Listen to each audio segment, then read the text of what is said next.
कोलकाता यान 13वां दिन। प्रकृति के साथ सद्भाव में रहना और परंपरा का भ्रमित अंधाधुंध पालन।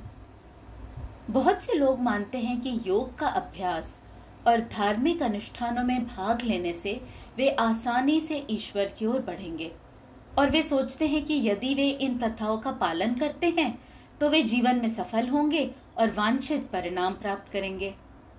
उनका तर्क है कि वे धर्म के अनुसार जीते हैं।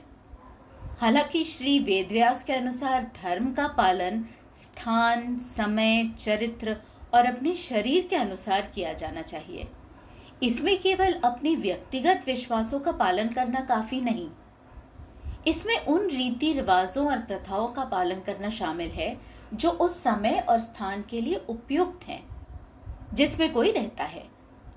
हमारे आसपास कई लोग हैं जो धार्मिक होने का दावा करते हैं और कहते हैं कि वे धर्म के अनुसार जीते हैं, लेकिन परंपराओं पर सवाल किए बिना आंख बंद करके उनका पालन करना किसी को उच्च चेतना प्राप्त करने से रोक भी सकता है।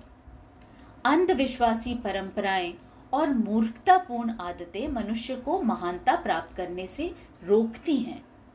हमारी परवरिश और हमारे आसपास के लोग अक्सर हमें अपनी अज्ञानता के प्रति और अंधा बना सकते हैं। जैसा कि लुई हे ये कहती हैं कि हम पीड़ितों का शिकार बन जाते हैं।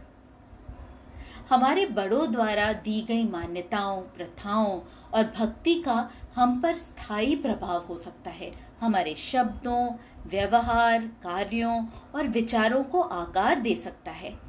जब हम कुछ प्रथाओं के पीछे सही अर्थ या तर्क को समझने में असमर्थ होते हैं तो वे हमें उन तरीकों से महत्वपूर्ण रूप से प्रभावित कर सकते हैं जिन्हें हम महसूस भी नहीं कर सकते। इस विश्वास के साथ जीने से कि हम अपनी आदतों के कारण धार्मिक जीवन जी रहे हैं, कोई प्रत्यक्ष विकास नहीं होता, चाहे वो व्यक्तिगत विकास हो या आध्यात्मिक विकास। कुछ लोग अपनी 70-80 साल की उम्र तक, यहाँ तक कि जीवन के अंत तक भी वही गलतियां करना जारी रखते हैं।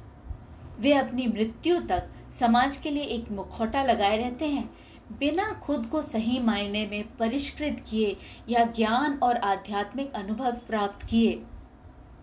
इस तरह के विकास के बिना वे खुद को अनगिनत जन्मों के लिए पुनर्जन्म के चक्र में फंसा हुआ ही पा सकते हैं।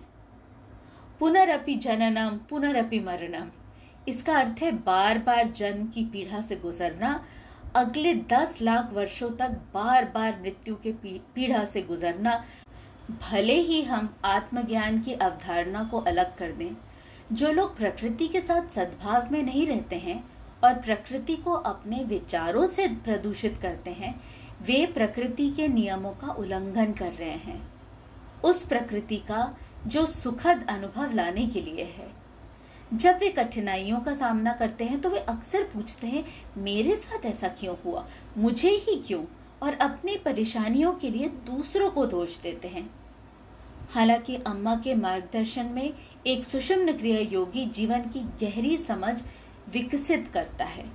प्रार्थना और दृढ़ संकल्प के माध्यम से वो पुष्टि करते हैं कि हर कोई इस धरती पर स्वस्थ, सुखी, ऊर्जावान और शांतिपूर्ण रहे।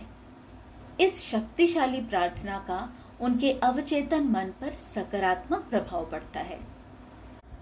सुषुम्न क्रिया योगियों को कोलकाता में कार्तिक पूर्णिमा के दौरान अपने अनुभवों के माध्यम से इन सभी अवधारणाओं की और भी बेहतर समझ मिली।